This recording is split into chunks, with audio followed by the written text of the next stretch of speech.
Bonjour et bienvenue, je m'appelle Corinne Magior et je suis artiste peintre. Je vous ai préparé une série de vidéos dans lesquelles je vais répondre à des questions concernant le pastel sec. N'oubliez pas de vous abonner et d'activer la petite cloche afin de ne rater aucune vidéo.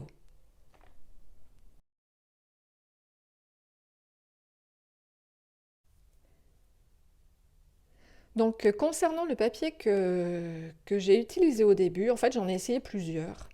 Au début j'ai commencé avec le papier canson. Donc c'est un papier qui a deux faces, une face qui est lisse, je ne sais pas si on peut voir là dans la vidéo, et la face au dos qui est un petit peu alvéolée. Bon, on ne voit pas très bien. Donc moi j'avais choisi de travailler sur le côté lisse. Concernant le papier canson, en fait je pense que c'est un papier qui est bien pour travailler un petit peu dans la transparence ou pour faire des dessins au crayon de couleur, peut-être un petit peu au pastel, si on ne veut pas avoir quelque chose d'hyper réaliste. En ce qui me concerne, moi ce que je voulais c'était pouvoir superpositionner plusieurs couches de pigments. Et là, c'était vraiment pas possible. Une fois qu'on avait mis une couche, le papier était saturé et donc il était impossible de faire comme moi j'avais envie. C'était pas vraiment le résultat que j'attendais pour le portrait animalier. Bon, j'ai essayé, c'est un papier qui ne me convient pas. Du coup, bon, bah, j'ai abandonné ce papier et j'en ai essayé d'autres. J'ai essayé le papier pastel card. Donc c'est un papier en fait qui est hyper rugueux. Donc ça m'a fait un petit peu bizarre quand je suis passée du canson à ce papier-là. Je peux vous dire que il use beaucoup les crayons. Les crayons et les craies, vous en passez énormément avec ce papier.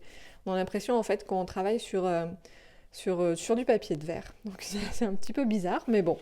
Voilà, donc je l'ai essayé. J'ai pas trop aimé. Même chose qu'avec le canson, on peut pas en fait superposer des couches de pastel dessus. Je pense que c'est un papier qui est bien pour travailler avec des craies ou des bâtonnets. Avec les crayons, c'était un petit peu plus compliqué. Et puis, ouais, non, j'ai pas adhéré au papier. En plus, je sais pas ce que j'ai fait là, mais à force de frotter dessus, je crois que j'avais dû faire une tâche, j'ai frotté, et tout le grain du papier s'était enlevé. Donc, pas satisfaite du résultat. Alors du coup, j'en ai essayé un autre.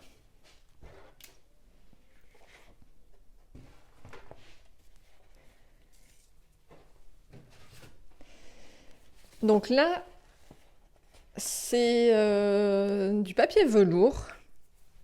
Alors j'aimais bien l'aspect de ce papier, comme son nom l'indique, donc c'est du velours. C'est un papier qui est très doux au toucher. Par contre, impossible de travailler avec des crayons. C'est un papier qui se travaille avec des bâtonnets, je pense, essentiellement. Mais avec des crayons, c'est un peu la misère.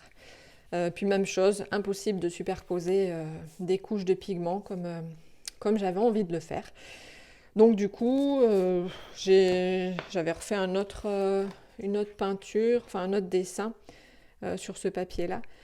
Euh, mais, mais non, c'était pas la découverte du siècle pour moi. Donc du coup, même chose, j'ai laissé tomber et j'en ai essayé un autre.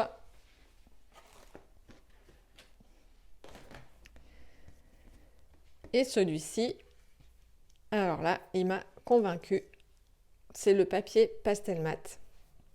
C'est vraiment, pour moi, le papier idéal pour faire du portrait animalier. C'est un papier qui est un petit peu rugueux, mais beaucoup moins que le pastel card. Donc il permet, ce papier-là, par contre, de superpositionner des couches de pigments, de pouvoir faire une sous-couche de manière après à pouvoir faire des poils et des détails très fins. Donc une fois que je l'ai essayé, je l'ai adopté tout de suite et puis bah, les autres papiers, j'ai tout rangé au placard Et maintenant, je ne travaille que sur du papier pastel-mat. Pour moi, c'est vraiment le papier idéal si vous désirez faire du portrait animalier. C'est un papier qu'il faut apprivoiser.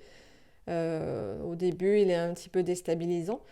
On ne sait pas trop comment s'y prendre, mais une fois qu'on a trouvé comment il fonctionne, c'est vraiment un réel plaisir de l'utiliser. Et depuis que je l'utilise, je n'utilise que celui-là maintenant. Donc voilà, j'espère que cette vidéo vous a plu.